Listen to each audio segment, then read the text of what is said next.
The paperwork in the beginning was flawless. Everything was fine. He got his interview date less than a year after I did the paperwork. When was the interview again? November 7th, 2017. 2017. Yeah.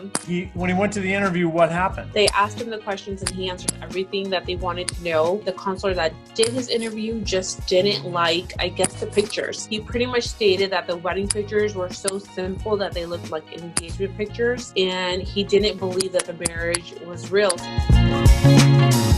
Well, they pretty much gave him that form, the 221G form. They requested more proof of marriage. And what we submitted was our personal conversations, more pictures of us, and our joint bank account together, pretty much whatever we could think of to show that we're a married couple. And after you turned that in, what happened? It was stuck. It went into administrative processing, and it was stuck since March of 2018. How did you deal with this? This must have taken a big toll on you and him. I was pretty much ready to move to Pakistan. I spoke to my directors here about my job. I was planning to move back home and just live with him because it's been so long. We decided this is not going to work out for us. It's been so long that I didn't even think that it was going to happen. When you hired me, what was your expectation? What did you think was going to happen? Or I just pretty much knew that this was my last chance. So when I finally found you, I was like, okay, this is it. Either this is going to make it work or it's not going to happen, because I knew there was nothing else we can do. I know there are people out there that waited over 10 years to eventually meet up with their spouse, but we just wanted to be together. I love it. And yeah. A lot of times I talk to people who are thinking about doing the lawsuit, or they're afraid that if they file the lawsuit, the consulate's going to get pissed off, and the consulate's just going to get mad at them and retaliate and just deny them. You have no idea how many people told me the same thing. They said, they're just going to reject your case. They're just going to say no to you. Why are you going to do that? You're just going to piss them off, and they're going to find reasons to say no to him. And I was like, you know what? Even if he gets rejected, I'd rather have a rejection than administrative processing.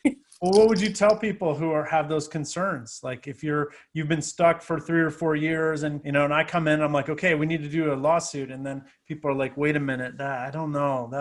I'm scared to do that. I actually, once I filed the lawsuit with you, I reached out to quite a few people. There's 4 or 5 people I talked to about this. And I pretty much told them that sitting around and waiting isn't going to get them anywhere. I'm like, if I knew about this information beforehand, I would have done it 60 days after they put his case into administrative processing. If I knew. I just didn't have the information. I didn't know. I would have done it right then and there, because it's better to take action and do something than to sit around and wait, because waiting didn't get me anywhere. If we hadn't filed the lawsuit, do you think he would have his visa right now? I honestly didn't think so. Even after the lawsuit, when he personally tried reaching out to them, they sent him the same exact forward email of your case is currently going under administrative processing, and the case never got updated even when he contacted them. So I know, because the amount of times I used to email them every 2 weeks, and then I used to handwrite mail letters to them, and I know that it would have never gone anywhere.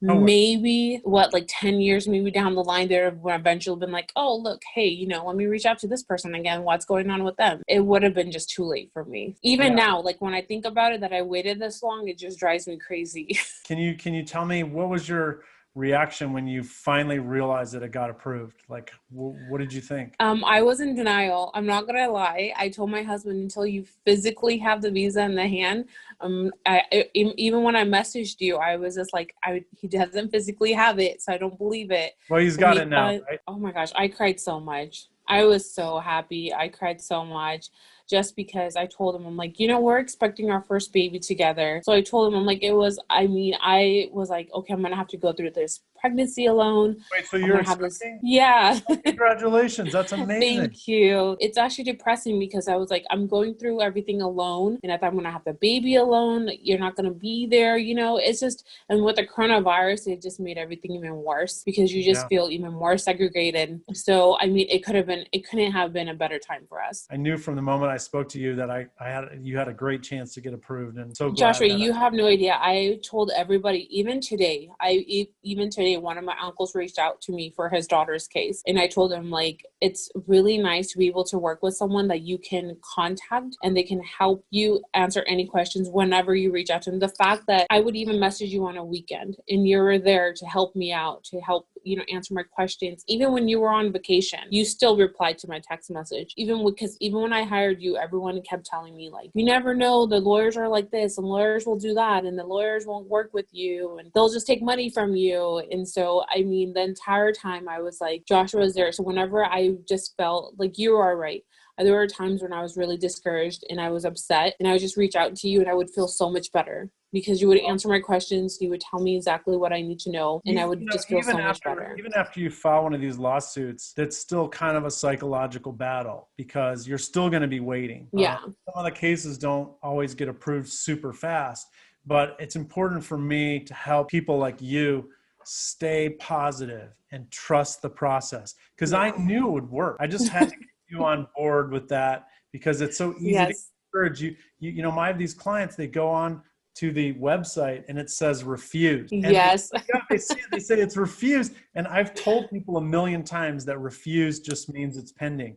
But still, when they see that refused, it's very upsetting. And I'm so glad that I was able to keep your mindset in a positive way throughout the case. When's he coming? What are your plans? Your immediate plans? I'm meeting up with a couple of people to give my application for apartments. I'm already looking for a place. He's gonna book his ticket. He's gonna go in tomorrow to see if he can book his ticket. We're hoping anytime for last week of October, first week of November, to get him here. What can I say except congratulations? This is amazing. I know, and thank you so much. You don't understand what you did for me. You just don't. My life completely turned around. So thank you. Amazing.